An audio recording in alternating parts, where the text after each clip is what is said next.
여러분, 양치하다가 피가 난 적 있으신가요? 혹은 잇몸이 자주 붓고 이가 시려서 차가운 물 마시기가 두려우셨나요? 많은 분들이 나이 들면 당연한 것이라고 체념하시지만 사실은 아닙니다. 잇몸병은 전 세계적으로 가장 흔한 질환이지만 관리만 잘하면 충분히 예방하고 회복할 수 있습니다. 오늘은 잇몸 건강을 지키는 5가지 이야기를 차근차근 풀어드리겠습니다. 여러분의 소중한 잇몸을 지킬 수 있는 실질적인 방법들을 함께 알아보시죠. 혹시 여러분도 양치할 때 나오는 피를 그냥 지나치고 계시는 건 아닌가요? 많은 분들이 치아가 흔들리거나 잇몸이 붓는 걸 나이 탓으로 돌립니다. 하지만 실제로는 구강관리 부족과 잘못된 생활 습관에서 비롯되는 경우가 훨씬 많습니다. 잇몸에 생기는 문제들은 겉으로 보기에는 비슷해 보이지만 그 속을 들여다보면 다양한 형태를 띠고 있습니다. 처음에는 잇몸 가장자리가 빨갛게 붓는 치은염에서 시작됩니다. 이를 방치하면 염증이 더 깊숙이 들어가 치주염으로 발전하죠. 심한 경우에는 잇몸이 점점 내려앉는 잇몸 퇴축까지 일어나게 됩니다. 이런 질환들의 공통점은 바로 염증입니다. 염증이 쌓이고 쌓이면 치아를 떠받치는 지지대가 점점 약해지게 되고 결국에는 치아 상실이라는 심각한 결과로 이어지게 됩니다. 마치 집의 기둥이 썩어가면 결국 집이 무너지는 것과 같은 이치입니다. 지금부터 한 분의 실제 이야기를 들려드리겠습니다. 김동수님은 65세에 은퇴한 중학교 교사셨습니다. 평소 건강에 자신이 있었던 그분은 양치할 때마다 피가 나는 것을 그리 대수롭지 않게 여기셨어요. 처음에는 칫솔이 너무 세서 그런가 보다 하며 더 부드러운 칫솔로 바꿔보기도 하셨죠. 하지만 몇 달이 지나도 피는 계속 났고 점차 잇몸이 붓기 시작했습니다. 그러던 어느 날 평소 즐겨 드시던 사과를 씹는데 이상하게 아픈 느낌이 들었어요. 거울을 자세히 들여다보니 잇몸이 빨갛게 부어 있었고 살짝 눌러보니 고름 같은 것이 나왔습니다. 그제서야 심각성을 깨닫고 치과에 가셨죠. 치과 검진 결과는 충격적이었습니다. 의사 선생님은 이미 치주염이 상당히 진행된 상태라고 말씀하셨어요. 그분이 생각하시기에는 단순히 피가 조금 나는 정도였는데 실제로는 잇몸 속 깊은 곳까지 염증이 퍼져 있었던 것입니다. 치아를 둘러싼 뼈까지 손상이 시작된 상태였죠. 다행히 그분은 바로 치료를 시작하셨습니다. 치과에서는 잇몸 깊숙한 곳의 염증을 제거하는 치료를 진행했고 집에서는 올바른 양치법을 익혀 실천하기 시작하셨어요. 또한 잇몸 마사지와 구강 청결제 사용법도 배우셨습니다. 치료 시작 2주 후 양치할 때 나던 피가 현저히 줄어들었습니다. 한 달 후에는 붓기도 많이 가라앉았고 3개월 후 재검진에서는 염증 수치가 정상 범위로 돌아왔다는 기쁜 소식을 들으셨어요. 그분은 지금도 배운 대로 꾸준히 관리하고 계시며 6개월마다 정기 검진을 받고 계십니다. 이 사례에서 볼 수 있듯이 조기 발견과 적절한 관리가 무엇보다 중요합니다. 작은 피와 붓기라도 절대 무시해서는 안 됩니다. 우리 몸이 보내는 경고 신호를 제때 알아차리고 대응하는 것이 바로 건강한 잇몸을 지키는 첫 번째 단계입니다. 양치할 때 피가 나면 이를 경고 신호로 받아들이세요. 또한 정기적으로 거울을 보며 잇몸색과 상태를 확인하는 습관을 기르시기 바랍니다. 건강한 잇몸은 분홍빛을 띠며 탄탄해야 합니다. 빨갛게 부어있거나 누르면 피가 나는 상태라면 지체 없이 전문의와 상담해보세요. 잇몸이 붓고 아플 때 여러분은 어떻게 대처하고 계신가요? 많은 분들이 진통제나 소염제에만 의존하시는데 사실 이런 약들만으로는 근본적인 해결이 어렵습니다. 잇몸 염증은 장기간 꾸준한 관리가 필요하기 때문에 부작용이 적으면서도 지속적으로 사용할 수 있는 방법을 찾는 것이 중요합니다. 이럴 때 우리가 주목해야 할 것이 바로 자연의 힘입니다. 수천 년 동안 인류가 사용해온 천연 성분들 중에는 놀라운 치유력을 가진 것들이 많이 있어요. 특히 잇몸 건강에 도움이 되는 대표적인 성분들로는 프로폴리스, 강황의 커큐민, 상어 연골 등이 있습니다. 프로폴리스는 꿀벌들이 벌집을 보호하기 위해 만드는 물질로 강력한 항균과 항염 작용을 합니다. 마치 벌집의 천연 항생제 역할을 하는 것처럼 우리 입속에서도 세균의 증식을 억제하고 염증을 가라앉히는 데 도움을 줍니다. 강황에 들어있는 커큐민 역시 염증을 줄이는 효과가 뛰어나며 상어 연골은 잇몸 조직의 재생을 도와주는 역할을 합니다. 박정희님의 이야기를 들려드리겠습니다. 70세의 전직 간호사였던 그분은 젊을 때부터 건강관리에 남다른 관심이 있으셨어요. 하지만 60대 후반 들어서면서 잇몸에 문제가 생기기 시작했습니다. 처음에는 가끔 붓는 정도였는데 점점 빈도가 잦아지고 통증도 심해졌어요. 특히 아침에 일어났을 때 잇몸이 퉁퉁 부어있는 날이 많았습니다. 양치를 할 때마다 피가 나는 것은 물론이고 뜨거운 음식을 먹으면 잇몸이 따끔거려서 식사하기가 불편했어요. 치과에서 치료를 받기도 했지만 일시적으로 좋아졌다가 다시 나빠지기를 반복했습니다. 간호사 출신답게 스스로도 여러 방법을 찾아보던 중 오랜 친구에게서 자연 성분을 활용한 방법에 대해 듣게 되었습니다. 친구는 프로폴리스를 꾸준히 복용하고 강황차를 마시면서 잇몸 상태가 많이 좋아졌다고 말씀하셨어요. 처음에는 반신반의했지만 더 이상 나빠질 것도 없다는 생각으로 시도해 보기로 하셨습니다. 프로폴리스 제품을 구입해서 하루 2번씩 복용하기 시작했고 평소 마시던 녹차 대신 강황가루를 우린 강황차로 바꾸셨어요. 또한 녹차에 들어있는 카테킨 성분도 잇몸에 좋다고 해서 강황차와 번갈아 마시기도 하셨습니다. 첫 주에는 별다른 변화를 느끼지 못하셨어요. 하지만 2주째부터 조금씩 달라지기 시작했습니다. 아침에 일어났을 때 잇몸이 덜 부어있는 느낌이 들었고 양치할 때 나던 피도 조금씩 줄어들기 시작했어요. 한 달이 지나자 변화는 더욱 뚜렷해졌습니다. 뜨거운 음식을 먹을 때 느끼던 따끔거림이 현저히 줄어들었고 잇몸의 색깔도 예전보다 훨씬 건강한 분홍빛을 띠기 시작했어요. 그분은 이런 변화에 힘을 얻어 더욱 꾸준히 관리를 지속하셨습니다. 2달 후에는 정말 놀라운 변화가 일어났습니다. 양치할 때 피가 거의 나지 않게 되었고 잇몸 통증도 거의 사라졌어요. 치과 정기검진에서도 의사선생님이 잇몸 상태가 많이 좋아졌다고 말씀해 주셨습니다. 그분은 지금도 프로폴리스와 강황차를 꾸준히 드시고 계시며 주변 분들에게도 이 방법을 소개해 드리고 계세요. 이처럼 자연 성분들은 우리 몸에 부담을 주지 않으면서도 잇몸 건강을 지키는 든든한 도우미가 될 수 있습니다. 물론 심각한 잇몸 질환이 있다면 반드시 치과 치료를 받아야 하지만 일상적인 관리와 예방 차원에서는 이런 자연 성분들을 활용하는 것이 매우 도움이 됩니다. 평소 차 한 잔 마실 때 습관적으로 마시던 커피나 홍차 대신 강황차나 녹차를 선택해 보세요. 또한 영양제를 찾기 전에 프로폴리스 같은 천연 항염 성분을 먼저 생활에 추가해 보시기 바랍니다. 작은 변화가 여러분의 잇몸 건강을 크게 바꿀 수 있을 것입니다. 혹시 여러분은 잇몸병이 생긴 후에 치료하는 것과 미리 예방하는 것 중 어느 쪽이 더 효과적이라고 생각하시나요? 답은 당연히 예방입니다. 잇몸병은 한번 생기면 치료가 오래 걸리고 완전히 원래 상태로 돌아가기도 어렵기 때문에 무엇보다 예방이 중요합니다. 예방의 핵심은 바로 우리 몸의 저항력을 높이는 것입니다. 특히 활성산소가 잇몸 염증을 촉진하는 주요 원인 중 하나이기 때문에 이를 중화시키는 항산화 성분들을 충분히 섭취하는 것이 매우 중요해요. 우리가 주목해야 할 항산화 성분들을 살펴보면 먼저 비타민 A가 있습니다. 이 성분은 잇몸 점막의 건강을 유지하는 데 필수적인 역할을 합니다. 비타민 C는 콜라겐 생성을 도와 잇몸 조직을 탄탄하게 만들어주고 비타민 E는 강력한 항산화 작용으로 염증을 예방합니다. 또한 녹차에 들어있는 카테킨은 세균의 성장을 억제하고 염증을 줄이는 효과가 있어요. 코큐텐은 세포 에너지 생산을 도와 잇몸 조직의 재생력을 높이며 콜라겐은 잇몸의 탄력성과 강도를 유지하는 데 핵심적인 역할을 합니다. 최영자님의 사례를 통해 이런 영양소들의 실제 효과를 확인해 보겠습니다. 63세의 주부이신 그분은 몇 년 전부터 잇몸이 점점 약해지는 것을 느끼고 계셨어요. 처음에는 단순히 나이가 들어서 그런가 보다 생각하셨지만 점점 단단한 음식을 씹기가 힘들어졌습니다. 평소 좋아하던 견과류나 질긴 나물 같은 음식들을 먹을 때 잇몸이 아프고 피가 나기 시작했어요. 사과나 배 같은 과일도 작게 잘라서 먹어야 할 정도였습니다. 이런 상황이 몇 달 지속되자 식사 자체가 즐겁지 않게 되었고 자연스럽게 부드러운 음식 위주로 식단이 바뀌게 되었습니다. 그러던 중 건강검진에서 의사선생님이 영양 상태를 점검해 보라고 권하셨어요. 검사 결과 비타민C와 콜라겐 수치가 정상보다 낮게 나왔습니다. 의사선생님은 잇몸 문제가 단순히 구강관리 부족만이 아니라 영양 부족과도 관련이 있을 수 있다고 설명해 주셨어요. 그분은 이때부터 영양소 보충에 신경 쓰기 시작하셨습니다.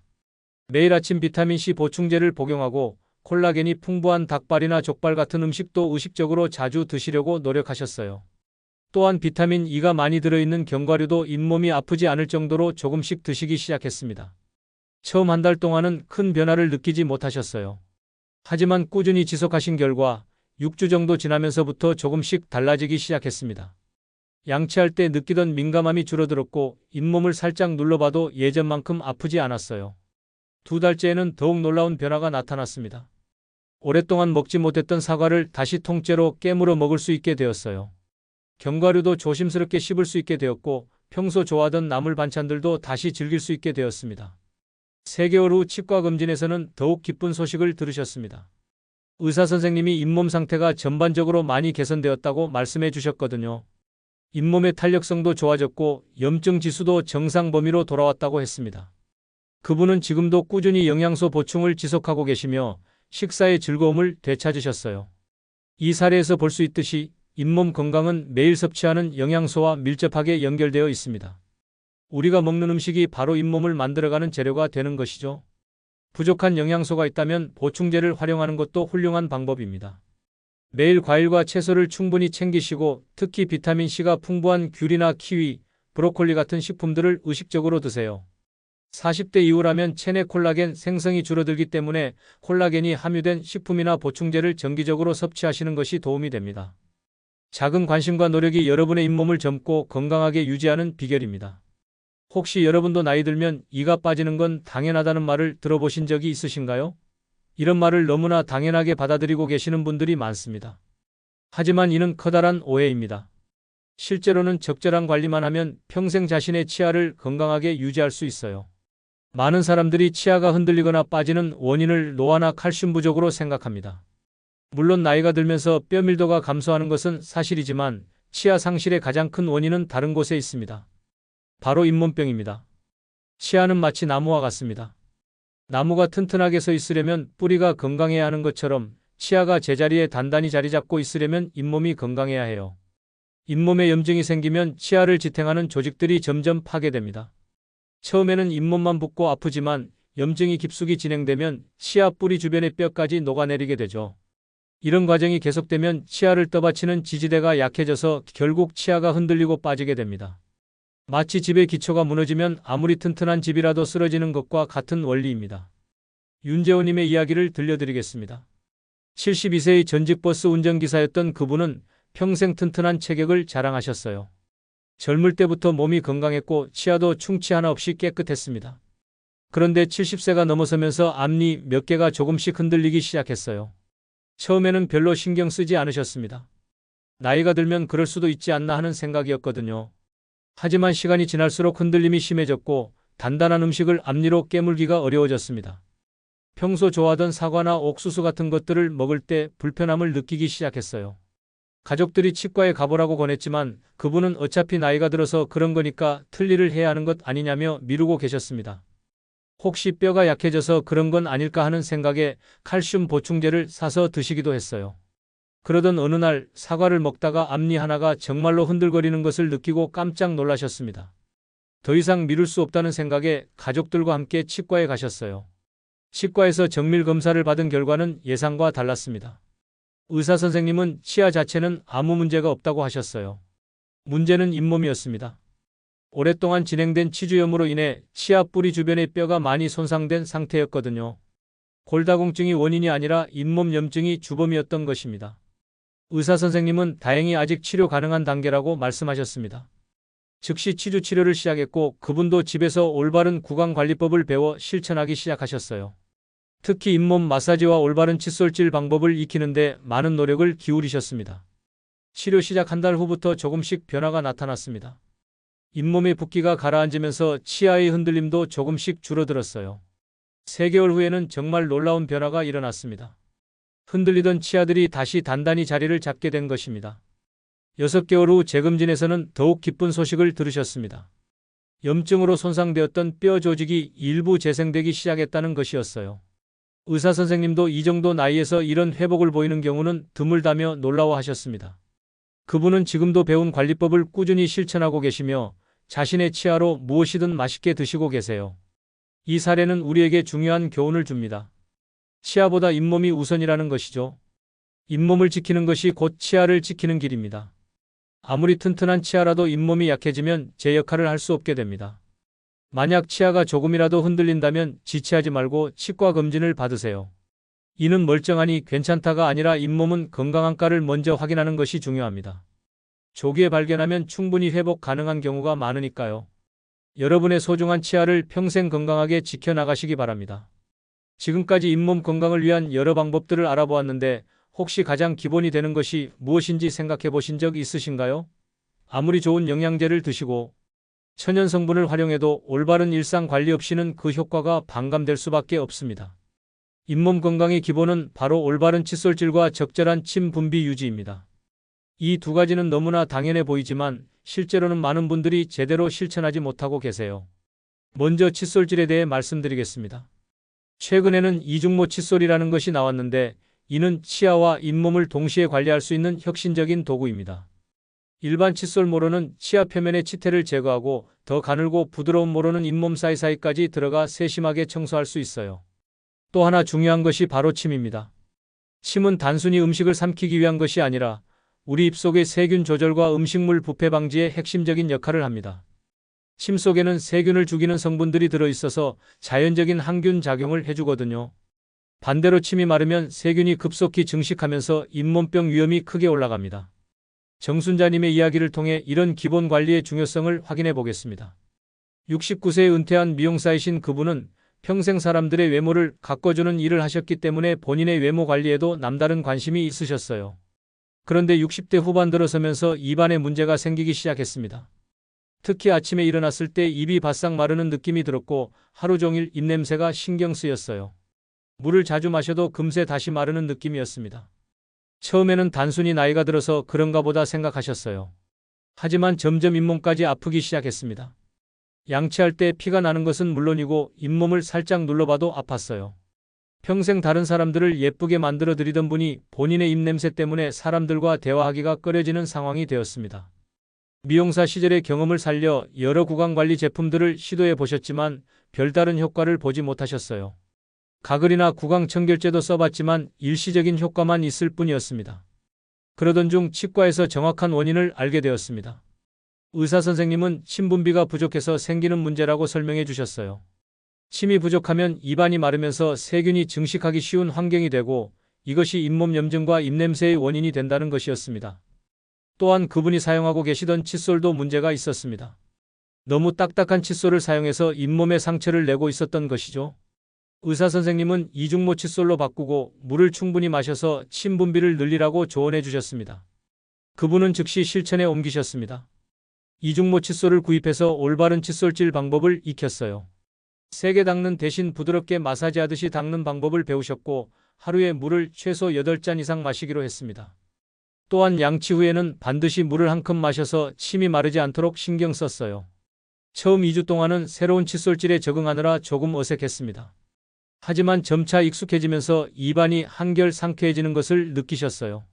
물을 충분히 마시니까 입마름 증상도 많이 줄어들었습니다. 한 달 후부터는 정말 놀라운 변화가 나타났습니다. 아침에 일어났을 때 느끼던 불쾌한 입냄새가 현저히 줄어들었어요. 양치할 때 나던 피도 거의 멈췄고 잇몸을 눌러봐도 예전만큼 아프지 않았습니다. 2달 후에는 더욱 확실한 효과를 보셨습니다. 입냄새에 대한 걱정 없이 다시 사람들과 자신감 있게 대화할 수 있게 되었어요. 잇몸 통증도 거의 사라졌고 전반적인 구강 상태가 크게 개선되었습니다. 치과 검진에서도 염증 수치가 정상 범위로 돌아왔다는 소식을 들으셨어요. 그분은 지금도 배운 관리법을 꾸준히 실천하고 계십니다. 특히 물 마시기는 거의 습관이 되어서 항상 물병을 가지고 다니며 틈틈이 마시고 계세요. 이중모 칫솔질도 이제는 너무나 자연스럽게 하고 계시고 주변 분들에게도 이 방법을 적극 추천하고 계십니다. 이 사례에서 보듯이 특별하고 비싼 치료나 제품이 아니라 기본적인 관리만 제대로 해도 잇몸 건강을 크게 개선할 수 있습니다. 하루 2번은 부드럽게, 1번은 꼼꼼히 칫솔질하세요. 그리고 양치 후에는 반드시 물을 충분히 마셔서 침이 마르지 않도록 하시기 바랍니다. 이런 작은 습관들이 여러분의 잇몸을 평생 건강하게 지켜줄 것입니다. 오늘 말씀드린 5가지 이야기를 통해 알 수 있듯이 잇몸병은 단순히 노화의 결과가 아닙니다. 관리와 습관으로 충분히 예방할 수 있고 이미 불편함이 있어도 얼마든지 개선할 수 있어요. 양치할 때 나오는 작은 피 한 방울도 무시하지 마세요. 우리 몸이 보내는 소중한 신호입니다.